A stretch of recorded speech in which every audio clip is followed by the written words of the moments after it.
I'm Rob Licuria, Senior Editor at Gold Derby, and welcome to our Meet the Experts Writers panel. I'm here with Angela Russo-Otstot and Jessica Goldberg, screenwriters for Cherry, Ruben Santiago-Hudson, screenwriter for Ma Rainey's Black Bottom, Kemp Powers, screenwriter for One Night in Miami, and Darius Marder, screenwriter with his brother for Sound of Metal. Guys, I would love to know, first of all, and I'm going to go to you first, Angela. When did you know you wanted to be a filmmaker and writer? What was that light bulb moment for you? Oh, that's a great question. I didn't know for quite some time. I always was drawn to writing growing up. It was just a great escape for me.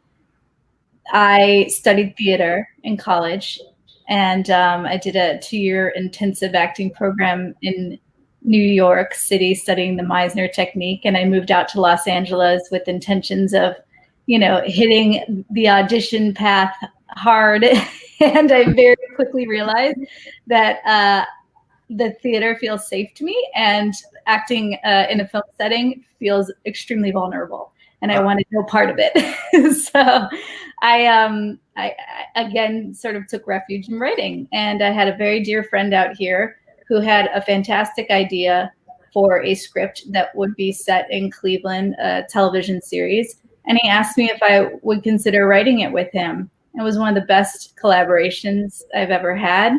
And it was a very atypical story, but we ended up selling it. We were working as assistants together, and we ended up selling it to HBO. And that's how I got started, on my path professionally as a writer. Wow, that's not too shabby. It's pretty cool. What about you, Darius? Well, I actually had a similar Meisner journey myself as an actor, and I love it, and it forms a lot now, actually, and Uta Hagen. But actually, writing started for me really. I had that light bulb in 7th grade with my teacher Ruth Charney, who is still one of the absolute genius teachers, and I'm still in touch with her. And something amazing happened. This writer in me was lit up, and I come from a very on my dad's side, like real bona fide geniuses, and my aunt is like a neuroscientist, head of neuroscience in the world, actually, and so really kind of high level stuff. And I just freaked out. Like, I felt this writing in me. I wrote a lot in middle school, and then I just freaked out, and I didn't write again all the way through high school. I didn't turn in one paper for the entirety of high school. And then I found myself in a very kind of dark landscape of life. Like, really Carlos Castaneda, kind of cold and hungry in a desert kind of stuff. And then this same teacher called me and said, "Do you want to come and teach?" And I did, and I went and taught middle school for 4 years. And teaching children is probably the reason I'm still writing, maybe still alive. I mean, that teaching children was the healing thing that kind of allowed me to have my own voice, I think. Wow, that's such an interesting story. Kemp, what about you? Oh, I mean, I was a journalist in my former life. So I was a journalist for 17 years. And honestly, I kind of fell into that just because writing was honestly the only thing I was really good at as a young man. When I went into college, I had no idea what I was going to do. And it was just one of my English professors. When I got an exam, freshman English, she said that I had like really advanced writing skills and encouraged me to go and write for the school paper, which I did just because I had gotten very little encouragement being good about much of anything at 18 years old, other than Taekwondo. I was on a Taekwondo team, but that wasn't exactly a skill that's something that you can build a career out of. But I've always viewed myself as a storyteller, because even in college, like buddies of mine, we started a comic book company. I used to write independent comic books. I always just really enjoyed telling stories. It's just, unfortunately, when you're a young kid in Brooklyn and they ask you what you want to do when you grow up, those aren't jobs that exist. You know what I mean? And at least not in my public school. So while it was something that I always enjoyed doing as a small child, writing poems, telling stories, things like that, I didn't really know it was something I was going to be able to do as a career until I was an adult. And again, at first that was journalism. And then as my journalism career started to contract about 7-8 years ago, I've been writing creatively as a hobby the whole time. And, you know, you do anything long enough and you wake up and like, oh, shit, I'm good at it now. I think it's just a matter of I've just been kind of doggedly just doing it the whole time for an audience of no one. And then found out that I was actually starting to get decent enough that other people cared about the stories that I was trying to tell. Yeah, see, and look where you are now. And just if you could look back over time and tell yourself back in the day that you may end up doing something that you love. I mean, what a blessing. What about you, Jessica? Are you in the same boat? I think I first discovered storytelling through music. I grew up in Woodstock, and, you know, my parents would play like Leonard Cohen and Bob Dylan and Sam Cooke, and I would like put these stories together in my head like little movies.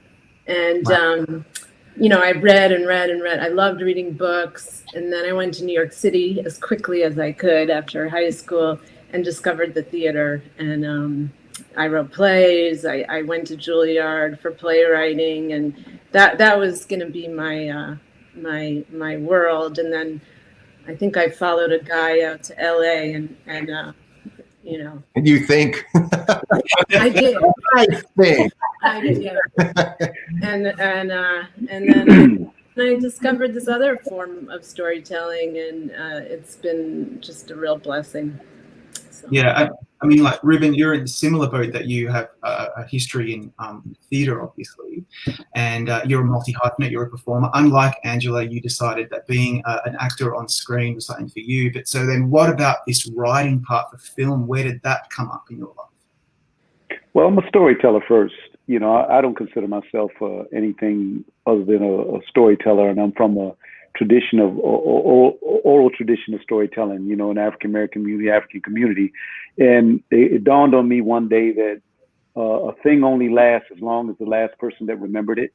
So I didn't want all my stories and all my thank yous to people and the history that has not been told. And I found out that to go when I went, so I had to start writing the stories so other people can tell them when I'm long gone, and the thank yous and the people and the pillars of our community and our history. So I had to start writing, and then somebody started paying me for it. And I'm like, damn, so I'm going to have to keep doing this, huh? Because, you know, I mean, I keep myself as a moving target because I'm radical and I say things and fight for the community very hard, and people like to block me. So if you block me in acting, I go to write. When you block me in writing, I'll direct. You block me in directing, I go fishing. But I'm a storyteller, and you know, the lack of the history that's been taught to my people is criminal, and it's made us strangers to ourselves. And I'm adamant about changing that. I want us to know who we are. Absolutely. You know, and it's also reminded me of this question. I love asking this to writers, maybe unfortunately, or depending on who you are. But some of you have adapted. So, I mean, Angela and Jessica, you've adapted this novel by Nico Walker. Kemp, you adapted your own play. Ruben, you've adapted, you know, one of the greats. And Darius, you brought something original to the screen. I'd like to know whether one's more challenging than the other. Do you have a preference? I mean, because Darius's film took more than a decade to kind of get to the screen.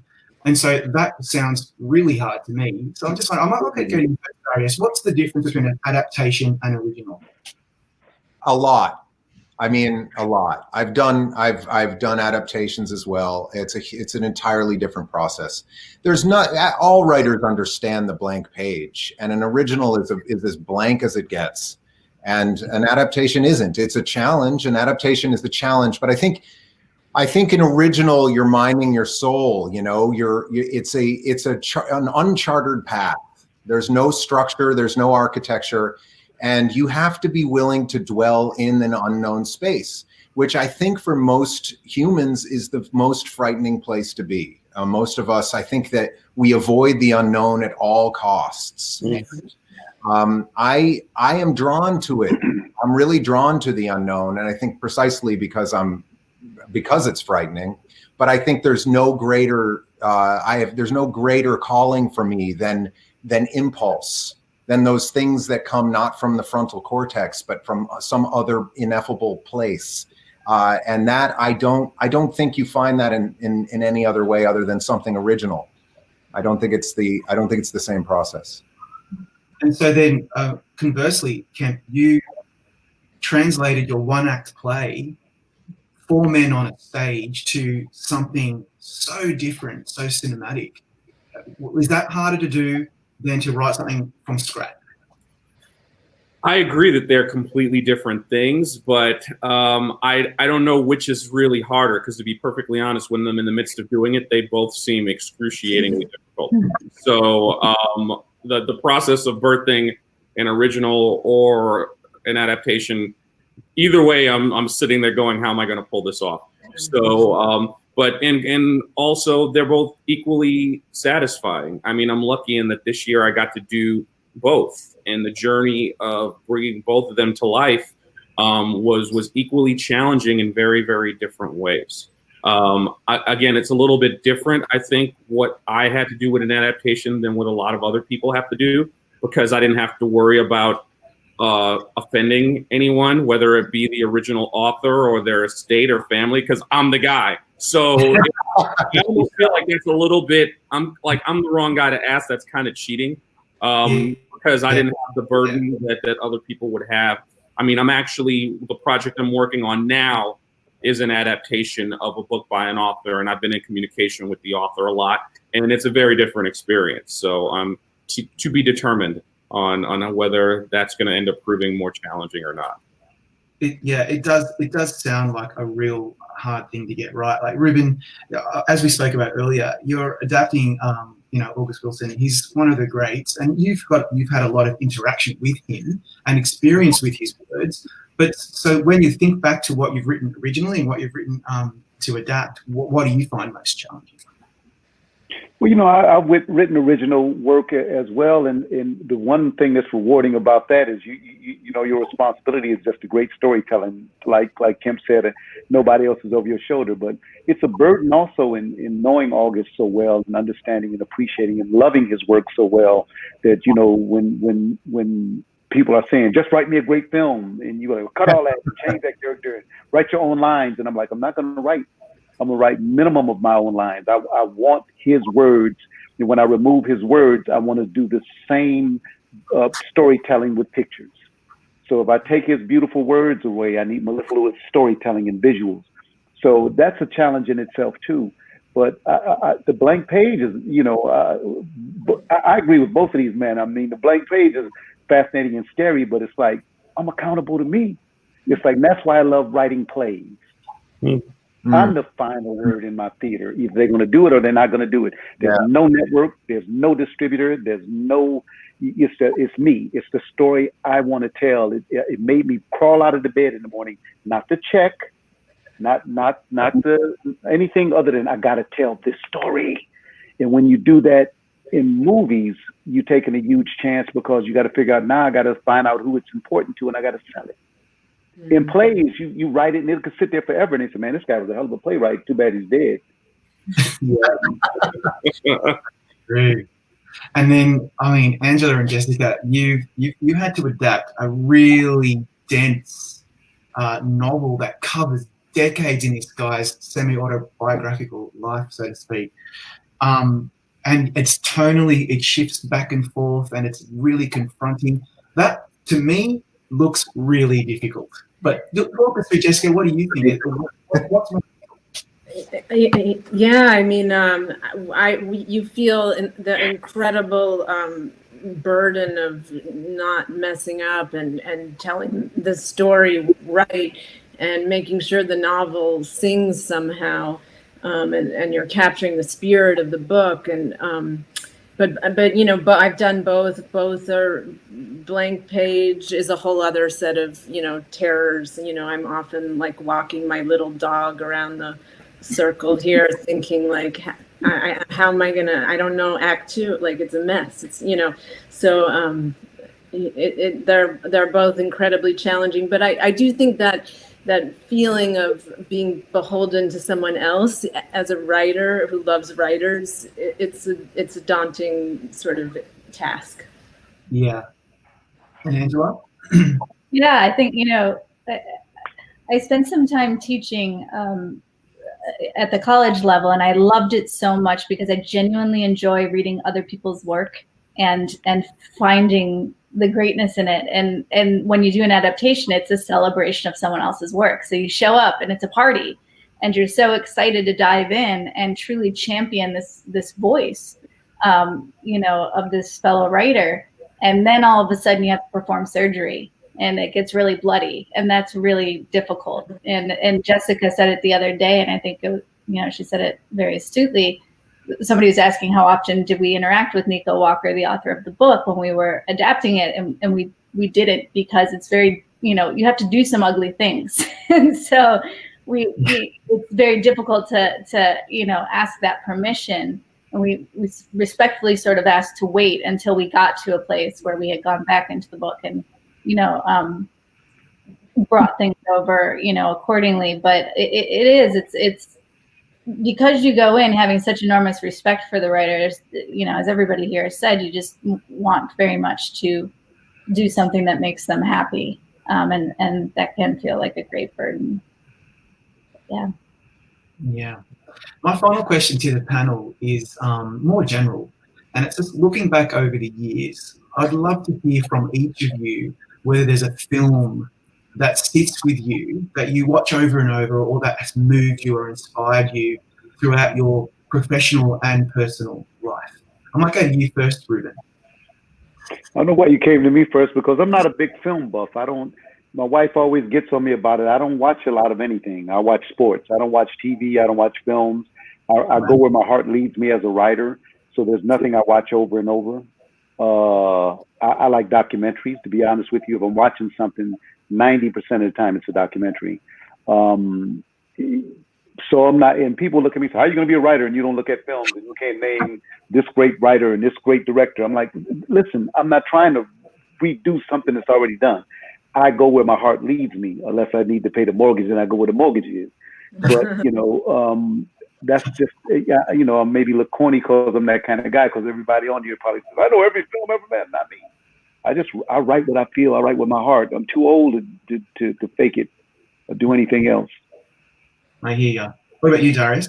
God, it's hard to narrow it down, because I have the ones I come back to with my kids. I have the ones I come back to personally.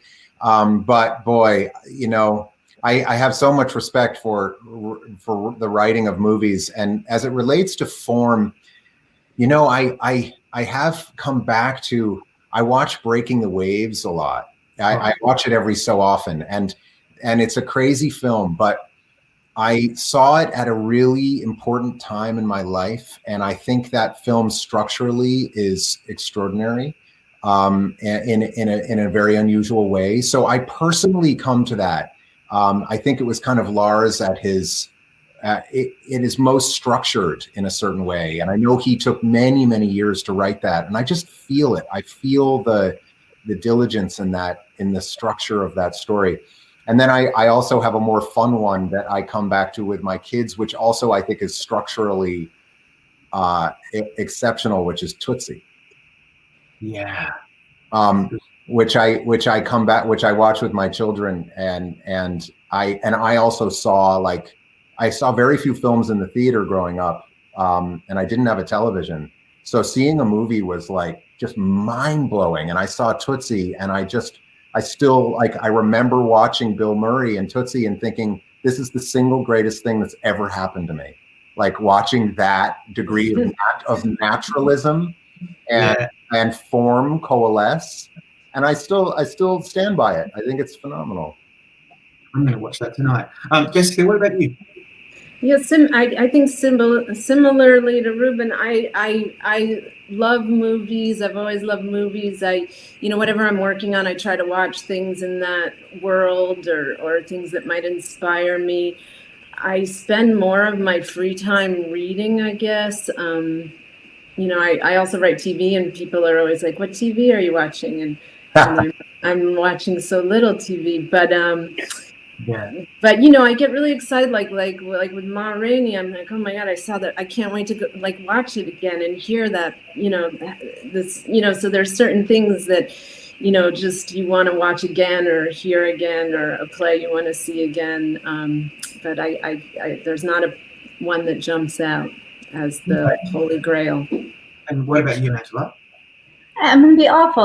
My brain is scrambling for that one, and I don't have it. It's the same thing, very much like Jess in the room. People laugh because I probably do watch the least amount of television, and I'm not necessarily a movie buff. If I can think about something I revisit, and this is really it's a cheat, but it is something I revisit quite often. We talked earlier about how we became writers, and growing up, I grew up in an Italian-American family, and, for various reasons, it's somewhat of a patriarchal world, and my mother was very adamant that we were all going to go to college. And she was 40 years old when her first son was about to go to college, and she realized, I can't demand that you all go to college if I never have. And so she enrolled in college. And it was pretty amazing because the two oldest in our family, my brothers, are back-to-back. All three of them ended up graduating the same weekend from college, because one of them went through in 3 years instead of 4. And I came across, she majored in literature, and I came across a reflection that she had written in her closet, and I have it to this day. And it was just the feeling that I had when I read it. And I think, Kemp, you talked about this earlier. It didn't occur to me that I could be a writer one day either, and that was sort of it was a light bulb moment for me, and it made me realize that is possibly something I could do. And when that opportunity came along to write that first script, and I ran with it, I feel very blessed now to be doing this and calling it my living. And so yeah, that's the one thing I revisit. I still have it here in my closet, and I read it. That's it. That's amazing. Finally, Kemp. Well, I feel bad to be that guy, but I devour movies like M&Ms. So it's really hard to whittle it down. One thing that I have been doing a lot of lately is I realize a lot of classic movies I hadn't seen until recent years. So one that really struck me that I find myself connecting to is On the Waterfront. Yeah, me too. Just really, there's something about the human, taking the character that's the goon or the supposed and adding humanizing that character at that moment where he tells his brother he could have been a contender, makes me quite emotional for some reason.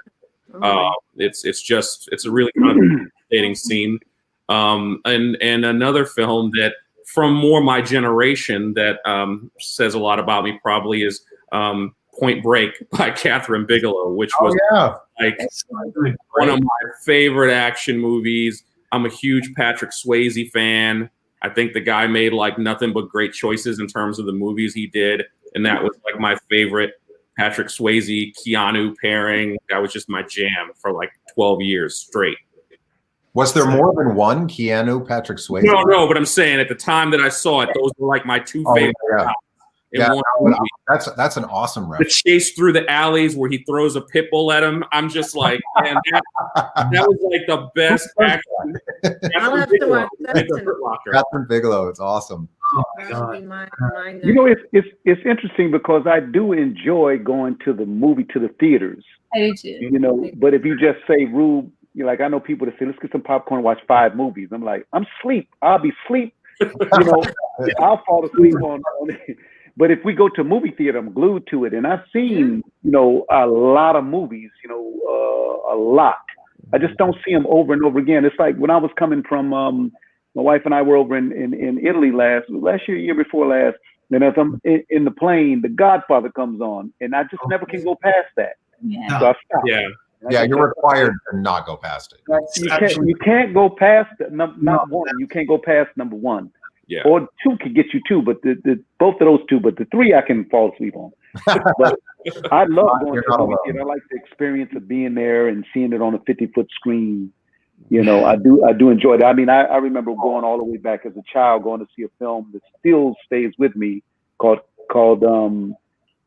Johnny Cool. Johnny Cool, and that one in Cool Hand Luke. Both of them had Cool. Maybe that's what took me. Maybe that's what caught me because it was cool. Cool. Yeah. How about Cool Runnings? Cool Runnings, I dig. I mean, I ain't gonna go like grab it and say let's go watch a movie. But Cool Hand Luke, I'll grab if you say, "Come on, Rube, let's have a drink and watch this flick." I'll watch that one. Yeah. I will say I've had a steep drop off over the last decade because my oldest son is 10. I have 3 kids, and all of my movie watching time is devoted to children's movies. Like, I can count on maybe one hand the number of adult films I've seen in the theater. Well, I think we need an intervention here. I think so. Yeah. There has to be a no more Clifford rule. I've done 40-something films as an actor, and my son said to me, "Dad, I'm not watching any more films if you're gonna die." I said, "The brother always die. If the brother is the white guy's best friend, he's gonna die." So when I look at the script and we get to page 8 and he says his best friend comes in and that's the role I'm playing, I'm like, that's it. I got to die. So sad that he picked up on that pattern. Shit. Oh, man. Laying up there dead, 5 Easy Pieces is another one for me. Oh yeah. 5 Easy Pieces is one that I watch over and over. Another one that hit me hard when I was young. It just seemed to like break rules and do it with such kind of that late 60s confidence in a lack of structure, but also structured. I think it's just amazing. Yeah. And I can tell you right now, like, I don't know what the plan is, Ruben, with the whole August Wilson, saga, but whenever they get around to Joe Turner's Come and Gone, that is going to be one of my on repeat movies as well, because that probably more than any other stage play, I can't even read it without breaking down into tears. Man, I love that. That was August's favorite, but it's interesting because we all here are writers, and that's what I was on this. I was the writer. Yeah. I don't have anything to do. I would love to be a part of it. I love to act in one of them. Yeah. But we don't get those messages. You're the writer. It'd be like they'd be calling you. Somebody called you and said, "Man, how was it on the set? What set?" Nobody told me to come to the set. I'm the writer. I'm the writer. What I'm saying? Did you go to that talk back? No, I'm the writer. So this is why I appreciate Rob. I appreciate you guys for recognizing the writer. It really matters because we give our heart and souls to this, and we it's the loneliest profession in the world. But man, is it gratifying when people like you give us some appreciation. Oh, we really appreciate that. And what I love most of all, to finish up, is the camaraderie between writers. There's nothing quite like it in this industry. And on that note, I just want to thank you all so much for your time. This has been an absolute pleasure. Thank you again.